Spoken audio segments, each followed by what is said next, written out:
अगर आप चाहते हैं जवाहरलाल रसीला एंटरटेनमेंट का ऑडियो वीडियो सबसे पहले आप तक पहुंचे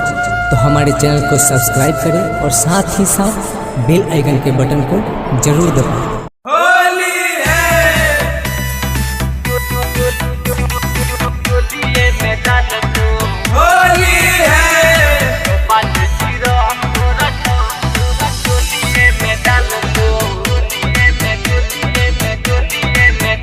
मिक्स बाय मोनू निगम। एक चौपाल जी रंग तोरा चोलिए में डाल तो, एक चौपाल जी रंग तोरा चोलिए में डाल तो, ललका पियर का दोनों गाल में लगे तो, ललका पियर का दोनों गाल में लगे तो, चौपाल जी रंग तोरा चोलिए में डाल तो,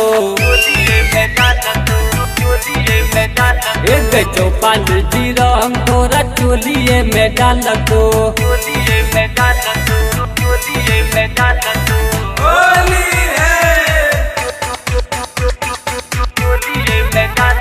मिक्स बाय मोनू निगम।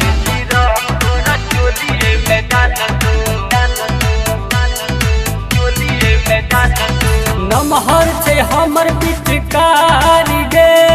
जेना लगे बासक भा लगे, ऊपर से रंग जेतो गे हुर हुर, नीचे के समान है तो कहा लगे, नमहर छे हमर पिचकारी गे, जेना लगे बासक भा लगे, ऊपर से रंग जेतो गे हुर हुर, नीचे के समान है तो का लगे, धीरे धीरे डालबो तो कनियो ने दुखे है तो, चौपाल जी रंग तोरा चोलिए में डाल तो, ललका पियर का दोनों गाल में लगे तो, ललका पियर का दोनों गाल में लगे तो, चौपाल जी रंग तोरा चोलिए में डाल तो, एक चौपाल जी रंग तोरा चोलिए में डाल तो,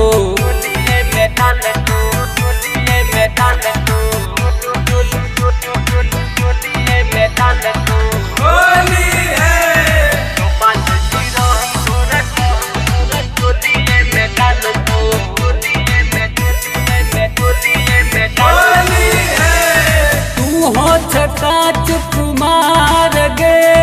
सामान तोहर छौ छोट गे, राइटर सचिन सबरिया के पिचकारी छैब मोट गे, एक तू हो छकाच कुमार गे, सामान तोहर छौ छोट गे, मोनू निगम जवाहर के पिचकारी छैब मोट गे, तोरे पे नजर छो ढोरिए गे चाटा तो, एक चौपाल जी रंग तोरा चोलिए में डाल तो,